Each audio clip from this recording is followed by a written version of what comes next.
Okay, Job 28, if you want to turn there. You don't have to, but I recommend you guys, we're going to be doing a lot of reading today, so I recommend you guys read along with me. Um, it'll help it make more sense. Today, we're going to be talking about wisdom, which is I think it's a topic that you have to be very precise about, especially when you're talking about biblical wisdom, because there is a wisdom of the world, and you can be wise in that way. And I recommend that a person be wise to the ways of the world. So, I mean, we live in it, so it's necessary that we be able to navigate it. But today we're going to be talking more so about biblical wisdom. And so the last place we left off in Ecclesiastes was, let's see, so it'll be chapter 3. And I think the last verse we did was verse 15, but I'll read from verse 9, and it starts with, "What does the worker gain from his toil? I have seen the burden God has laid on men. He has made everything beautiful in its time. He has also set eternity in the hearts of men, yet they cannot fathom what God has done from beginning to end. I know that there is nothing better for men than to be happy and do good while they live, that everyone may eat and drink and find satisfaction in all his toil. This is the gift of God. I know that everything God does will endure forever. Nothing can be added to it, and nothing can be taken away from it. God does it so that men will fear him." Some translations have revere him. And so we're in Ecclesiastes, and one of the I would say the purpose of this book is, and I won't have you turn there, but it's he gives us the reason at the end, and it's not only was the teacher wise, but also he imparted knowledge to the people. So he writes this book, or he gives this speech so that he can impart knowledge and wisdom to the people. And it goes on to say, he pondered and searched out and set in order many proverbs.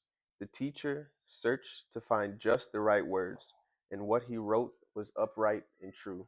So we know that what he's saying, the wisdom that he's giving, is good, and his purpose is so that we can follow along and be wise and figure out what he figured out, or what he took a lifetime to figure out. Um, and so I have us go to Job. Let me get to Job. I have us go to Job because I think it's a good summary of what we have gone through.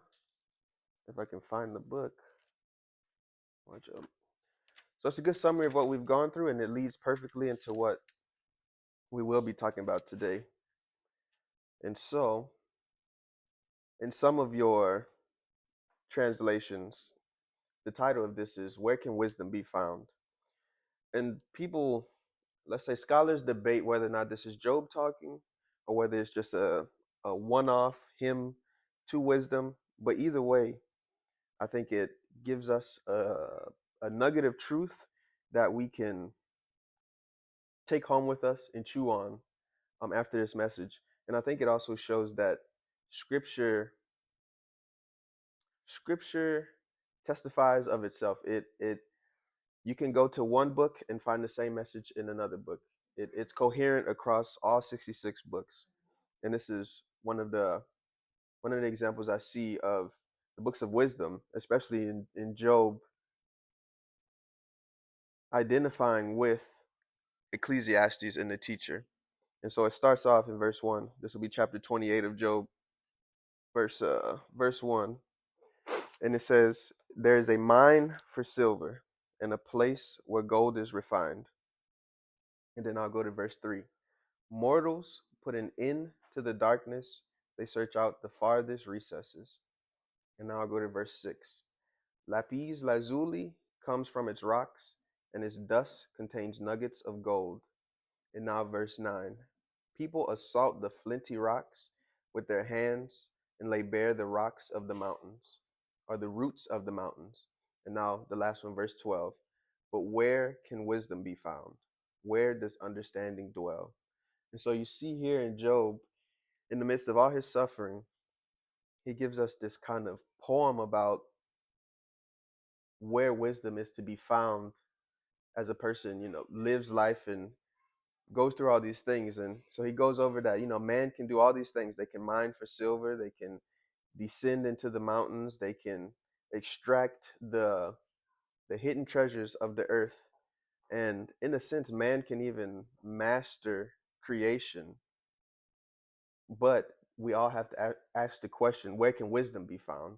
We can't mine it out of a mountain. We can't get enough gold to buy it. We can't um, find it in a place that is physical.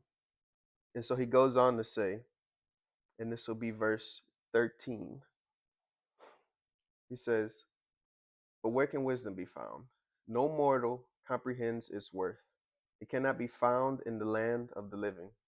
The deep says, it is not in me. The sea says, it is not with me. It cannot be bought with the finest gold, nor can its price be weighed out in silver. It cannot be bought with the gold of Ophir, with precious onyx or lapis lazuli. Neither gold nor crystal can compare with it, nor can it be had for jewels of gold. Coral and jasper are not worthy of mention. The price of wisdom is beyond rubies. The topaz of Cush cannot compare with it. It cannot be bought with pure gold. So we see that even here, Job or whoever is compiling this book is telling us that wisdom, as important as it is to our lives, can't be bought, it can't be found, it can't be acquired in a way that we acquire gold and silver and jewels and lapis lazuli and jasper and all these things that we give value to. None of them compare to the one thing that he's asking about, which is wisdom. And so in all our advances, we can see down so small with precision to the atom. We can look up into the skies and see far off galaxies. We can count the stars. We can map the human genome. The precision of our tools is immaculate, and it's only matched by the poverty of a person's heart, of how wicked humanity has become.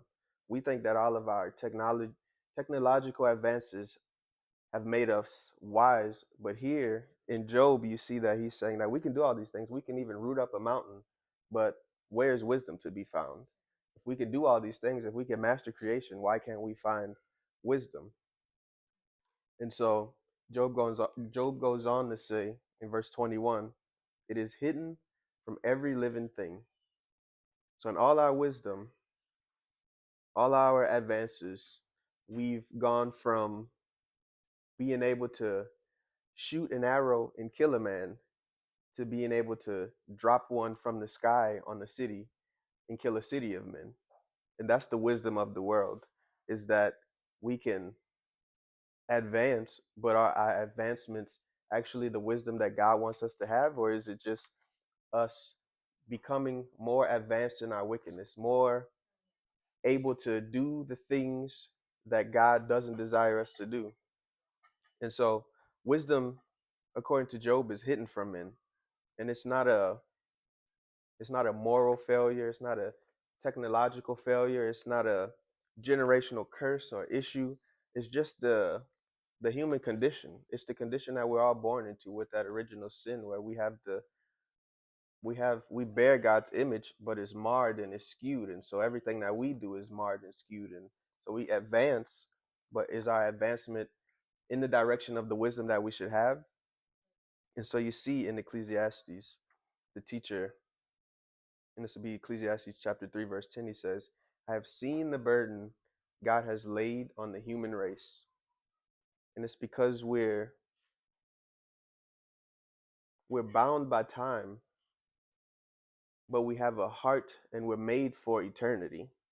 We're not we're not born to die. We're born and we die, but we're meant and we're made to exist in the presence of God for all eternity. But we can't live that out because we have sinned and because we do sin and we continue to sin.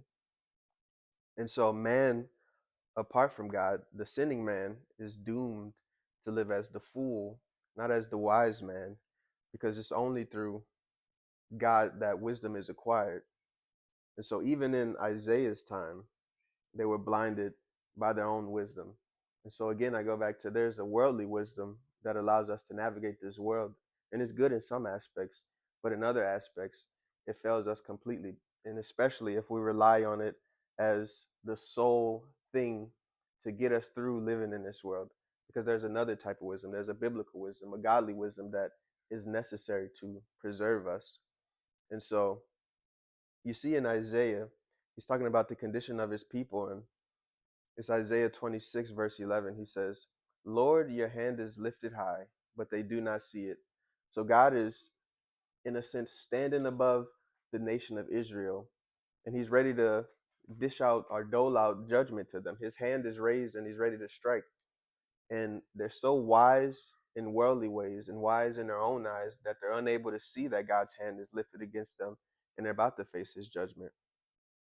And so they were wise in their appearance, but they were blind to the outstretched hand of God. They couldn't see that his judgment was coming. They couldn't tell that in their own wisdom it caused them to turn away from God and to worship other gods, small g gods, and it caused them to fall away from God and to become unwise, to become fools to God.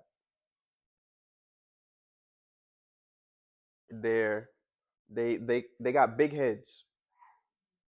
They thought that because they could fill their heads with knowledge that they became wise, that they could recite the scriptures, that it meant that they were living right in God's eyes, because they assumed that their worldly knowledge and their worldly wisdom was the wisdom that God wanted them to acquire. And so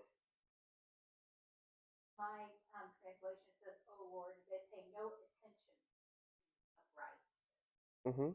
So God is standing over them, ready to strike them. Hmm. Yeah, they're blind to the fact that God is there, ready to judge them. But in their own eyes, they're wise. In their own eyes, they're living the right way. In their own eyes, God is pleased with them. And it's because their wisdom is worldly wisdom, and they lean completely on their worldly wisdom instead of understanding that there's another way, and there's a better way. And so Isaiah goes on, or the previous verse from verse 11 in chapter 26 is, even in a land of uprightness, they go on doing evil and do not regard the majesty of the Lord. And it's because they're wise in their own eyes. So I keep emphasizing that because there is a wisdom to be had in the world. There is a way to navigate the world that we live in. But if that's the only wisdom, if you acquire that wisdom and you consider yourself wise, then you're selling yourself short. You're allowing yourself to stay a fool because you haven't actually acquired wisdom. And so you see in Job that he's saying we can do all these things. We can have all the treasures and all the advances, and we can do all the things and we can master creation. But the question still stands: where is wisdom to be found? Because they did all the things that we would in a natural sense consider wise, being able to build the tools, to mine the silver and the gold, to get all the jewels, to uproot the mountain. And you would think, oh, those people are wise. They're able to dig to the deepest depths of the earth and do all these things and extract all this wealth. And yet Job is still standing here saying, well, where's wisdom in all this toil and all these things that you're doing? And it's the same question that the teacher is asking that we went over last time. What does a man gain from all his toil and all his labor under the sun? You can do all the things, you can be successful and still be unwise. And so the world's standard of wisdom isn't God's wisdom. And so, had they truly been wise, they'd have seen the approach of the Lord. They would have seen his hand uplifted. And like the proverb says, the prudent see danger and take refuge. But instead, they continue in their ways. They continue to sacrifice to idols. They continue to desecrate the temple. They continue to live lives in an ungodly way and think, and not just live it in an ungodly way, but to think that that's the wise way to live, to go out and teach people that this is the way to live, this is the way to please God, to sacrifice to Baal, to make the Asher poles, to do all these things that are detestable to God. And so the question still stands. So where is wisdom found? And so now we'll go back to Job 28 and we'll continue from verse 22. So Job 28, verse 22. And so he's still asking the same question: where is wisdom found? We've done all these things. We've done everything that a human would consider wise, and yet I still have to ask, where is wisdom in all of this? And so he goes on to say, destruction and death say, and this is verse 22, destruction and death say, only a rumor of it has reached our ears. God understands the way to it, and he alone knows where it dwells. For he views the earth, the ends of the earth, and sees everything under the heavens. When he established the force of the wind and measured out the waters, when he made a decree for the rain and a path for the thunderstorm, then he looked at wisdom and appraised it. He confirmed it and tested it. And he said to man, the fear of the Lord, that is wisdom, and to shun evil is understanding. And so that's really where we left off in Ecclesiastes, with him saying, God does these things. God brings about the God allows men to live the way they live so that they might revere him or fear him, because in it, in that fear, in that reverence is where wisdom actually begins.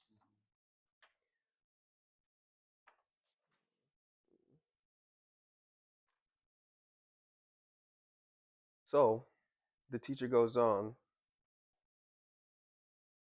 and this will be, now we can go to Ecclesiastes, and it'll be Ecclesiastes chapter 3, verse 15. And so I'll reread that verse, and it says,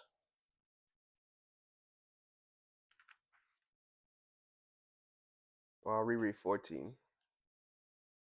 I know that everything God does will endure forever. Nothing can be added to it, and nothing can be taken away from it. God does it so that men will fear him. And so there's nothing really new under the sun. Regardless of where you put Job, whether you think Job is, you know, early on in Genesis or whether you think it's later on, wherever you place Job, you can see that across scripture, it's always the fear of the Lord that is accompanied with wisdom. You can't separate the two, because the fear of the Lord is the beginning of wisdom. And so the answer to the question, where is wisdom found? It's found in the fear of the Lord, in reverence of him, in seeing him the right way, in knowing who he is and who you are, and living accordingly. And so the teacher goes on to say in verse 15 in Ecclesiastes, whatever is has already been, and what will be has already been before. And so you can see that these same questions that he's asking are the same questions that Job asked, are the same things that God was saying in Abraham's time. It's that the fear of the Lord is where wisdom comes from. But in a worldly sense, we would ask, is success wisdom? Can wisdom be found through pursuit and through toil and through achievement? And it's really what the teacher is asking, because, what does the worker gain from all his toil? Does he gain wisdom? The answer is no.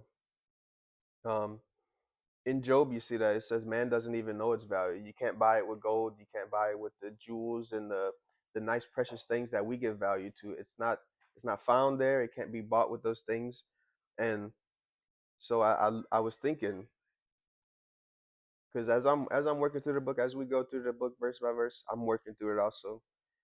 Um, and it reminded me of, I'm always reminded of the magnificence of um, Solomon, and how much wealth and wisdom and all these beautiful things that he had.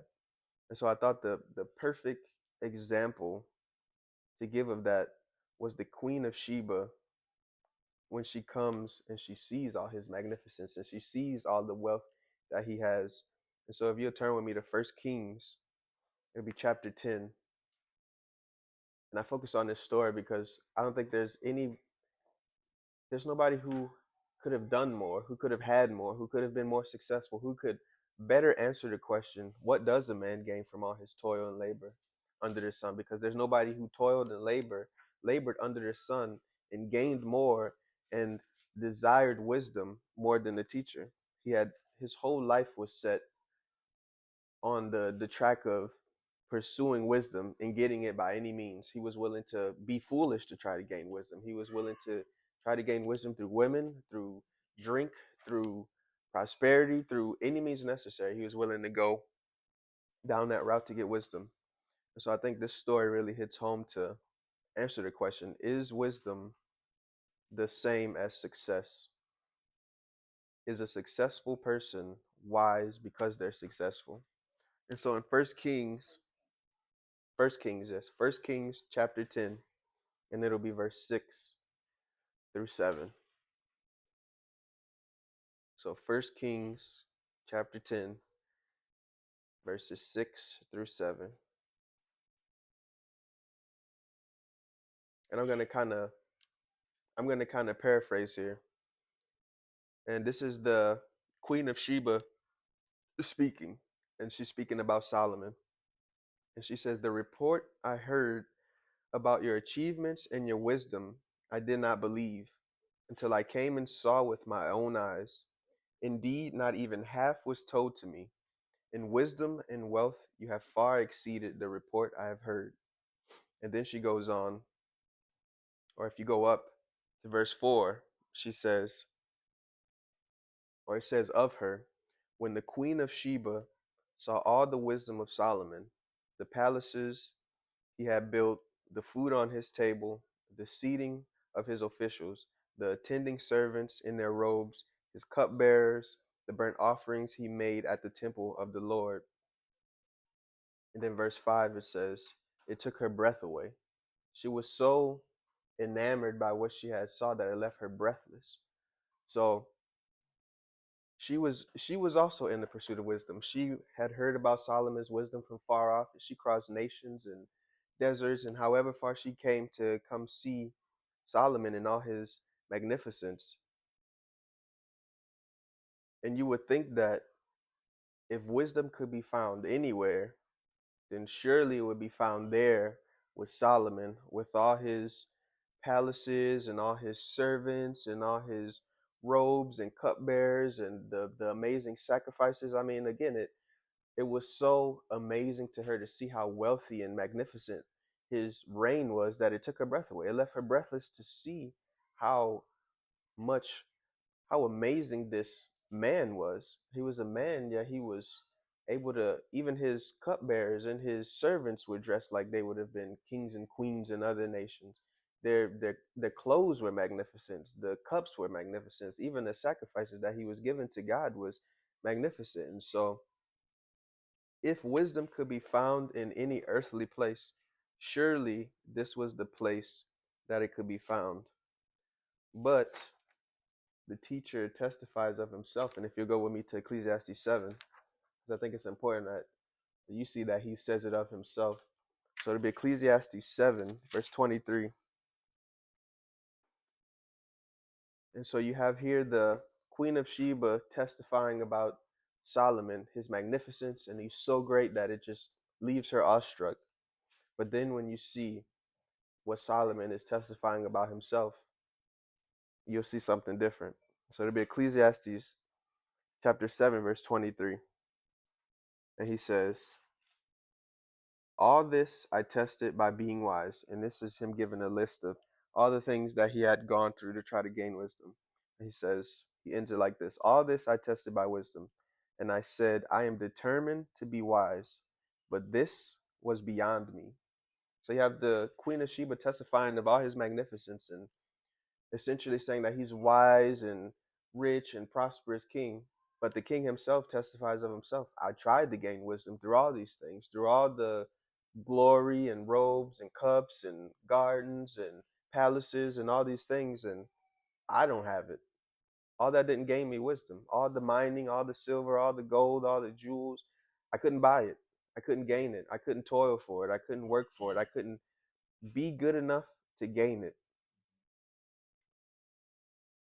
And so he testifies of himself, "It was beyond me."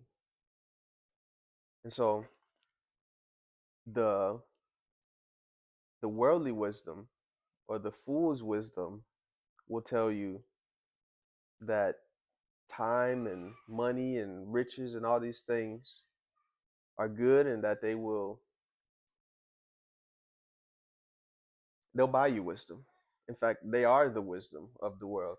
That you have money and that you are rich and that you are well off, and that even worse, that time will separate you from the judgment of God, from your own sin. That time can make the distance so great that God will forget about it. But that's not what scripture testifies. And so you see that because time is so large and that it stretches beyond the span of human history, time existed before humans were even planted on the earth by God. But you also see that God is standing over the very thing that the world and that the fool would tell you is going to separate you from the things of the past. God stands over time. He's going to bring all these things into judgment. And so your deeds aren't forgotten, history isn't lost, and man can dig into the deepest depths of the heart of the earth, but he can't dig his way out of accountability to God. We're all going to stand before God and give an account. And I think that's part of the fear of the Lord, is knowing that one day you will stand before God, that no matter how much you've mined and uprooted the mountains, and no matter how many palaces or servants and cupbearers, and no matter how magnificent they were, and no matter how magnificent you are, you're going to stand before God and you're going to give an account. And you can't escape that because God doesn't forget. Everybody else on the planet may forget. And you may think that that history is lost, but God remembers because he stands apart from time. He stands outside of time. He stands over it. And so you see in Ecclesiastes 5, chapter 3, verse 15, the teacher gives us another piece of wisdom. And he says, God will call the past to account. So you see that it's almost as if time itself is going to be called to testify about what each and every one of us has done. And it's going to testify about what Craig did and what Gary did and what I did, even in those private moments, even in the moments when you close the doors and there's nobody around. Time is going to testify about what you did. And so the teacher sees that wisdom is good. It's hard to find, if not impossible for a man to find, because it's hidden from him. But it's good to have, but it's not good enough to save you, because all men are going to stand before God, because God is going to call time itself to give an account. He's going to call all the things of the past into account, and he's going to stand over them and he's going to judge them. And so you see that in that moment, time is going to give a testimony of the deeds of men, and they'll be exposed. And even wisdom, as good as it is, as precious as it is, as much as it can't be bought with the gold and the silver and all the nice precious things, that even that has its limits. And so I was thinking real hard about, okay, well then what is, it's a question that the teacher asked, but what's the use of being wise?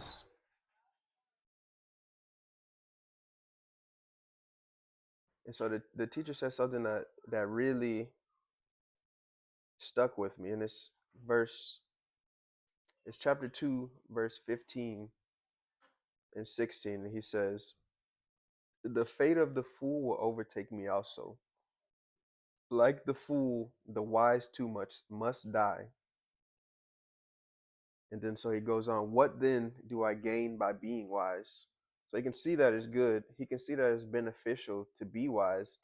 But if I'm going to just die like the fool, if I'm going to be judged like the fool, if I'm going to have the same fate as them in death, then what is the purpose of having wisdom? Because it doesn't conquer time. It only teaches you to live rightly in time. It's it's very it's deep, but it's not wide enough to bridge the gap between time and eternity. It can't get you past the gates of death. It's gonna consume you the same way it consumes the fool, the same way it consumes the animal and all living things.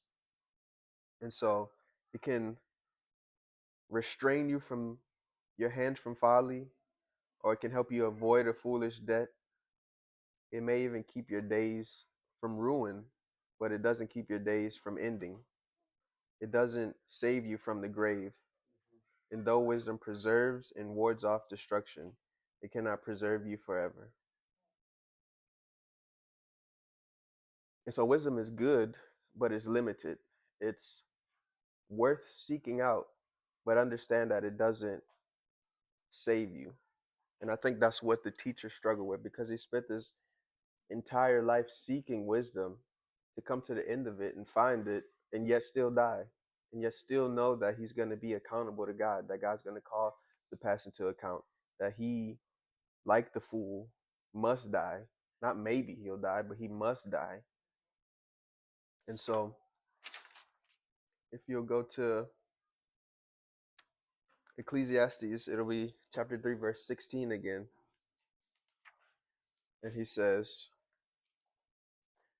so Ecclesiastes 3, verses 16 through 17, he says, and I saw something else under the sun. In the place of judgment, wickedness was there. In the place of justice, wickedness was there. And this was something that I struggled with, because it's almost, how can that be? How can in the place of judgment and justice there also be wickedness? And so you see the teacher standing over and looking out over all that he's seen under the sun. He sees men stuck in that repetitive cycle, and they're lost to time, but God remembers. And the teacher's looking over everything that's done under the sun, and he sees that wickedness exists where judgment and justice are, where they should be reigning. And it's not because justice or judgment produce wickedness, but it's because wickedness calls out to justice. Where there's wickedness, you want justice to be. Where there's wickedness, you want judgment to be. You want, the very fact that wickedness exists on the earth means that God has to judge it if he's a just God. And so he can see that judgment and justice also exist with wickedness, because they have to. If it would be it would be worse if God didn't care that there was wickedness and justice, if he was just aloof and that he was just far and distant from us, and so that when there was wickedness, he didn't judge and he didn't bring justice with him. I think that would be the bigger travesty, instead of justice not existing with the wickedness and judgment not existing with the wickedness. And so again, I say, not because judgment produces wickedness, but because wickedness calls out to justice, in the same way that Abel's blood called out to God. In that moment, God could have said, you know what, I don't care about Abel's blood, and walked away. But he wouldn't be a just God. So Abel's blood calls out to God, because Cain's wickedness called that justice. It called that judgment. And so Cain had to be under that judgment and that justice.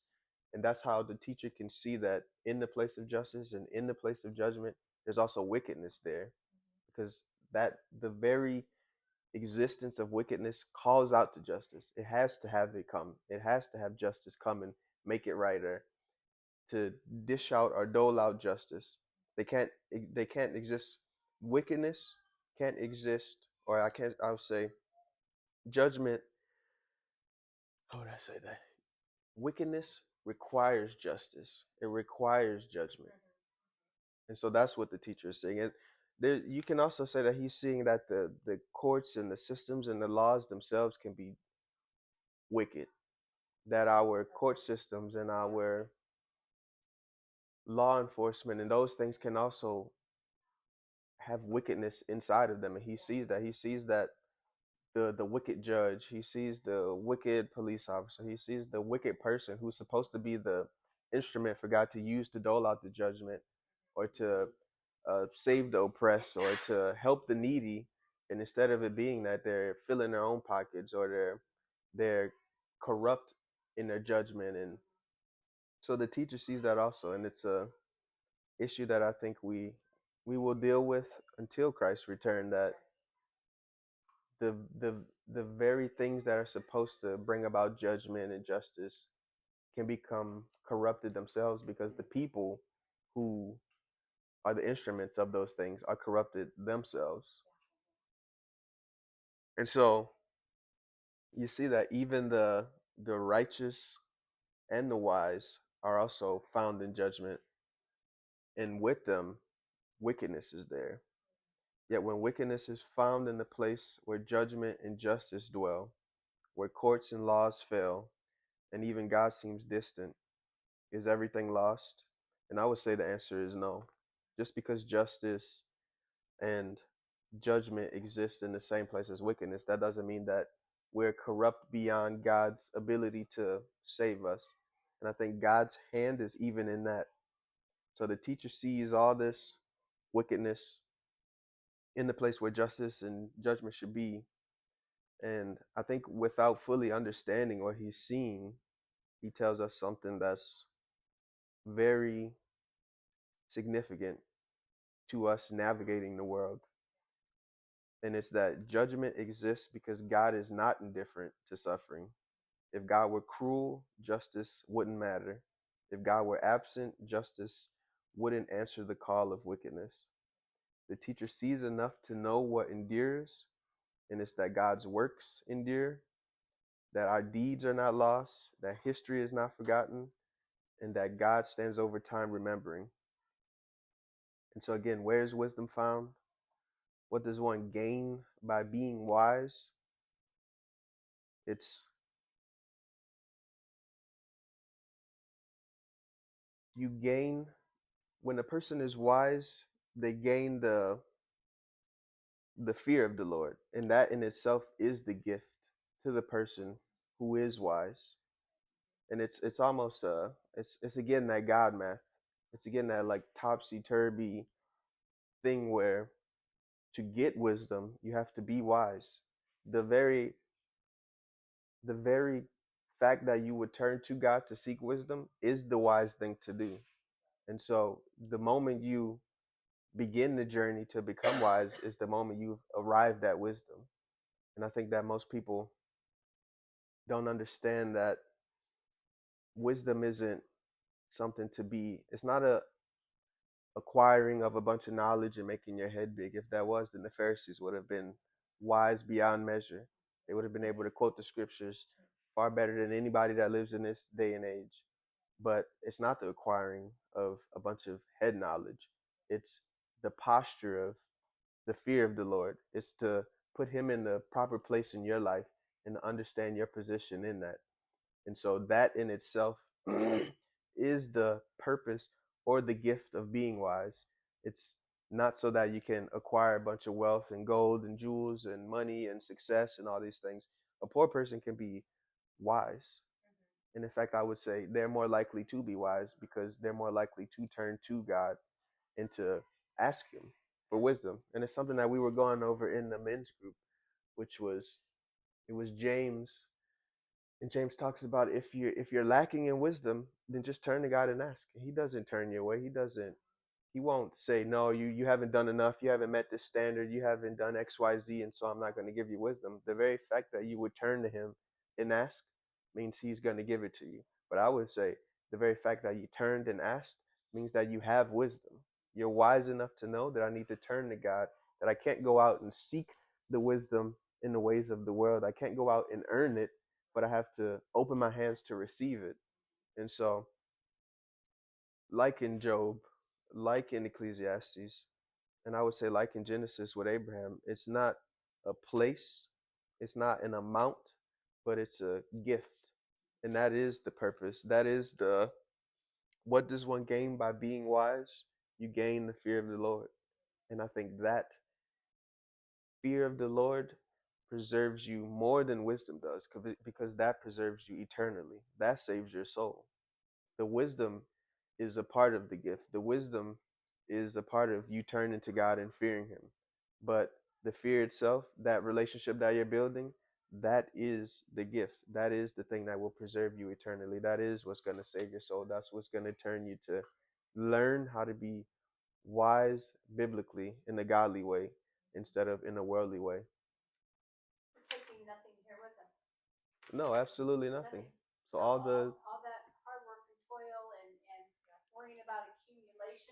hmm uh-huh. Yeah. Is coming with you. Hmm.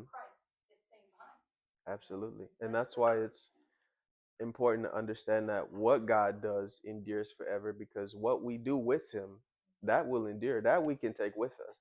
That's the treasure that's stored up, because what God does endures forever. So if we're working with him, if we're in his will, then what we gain from that will endure. But the money and the gold and, oh, I made this investment at the right time and I bought this house at the right time and I did this, it's good to do.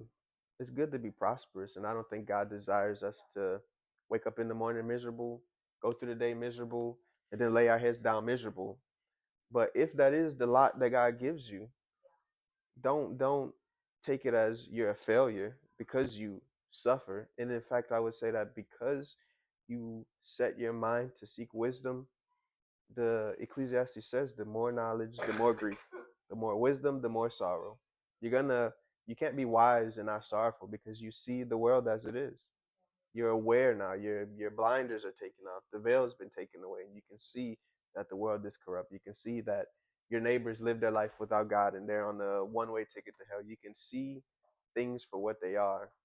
And so with wisdom comes sorrow. With wisdom comes a struggle, and I think it's actually gained through a struggle. But can you toil and can you break up the mountain and can you gain enough to go to God and buy it? No. In the same way you couldn't buy your salvation. You can't buy his love. You can't buy his wisdom. You receive it. That is the gift. And so I think that's all I got. Yeah. Comments, questions?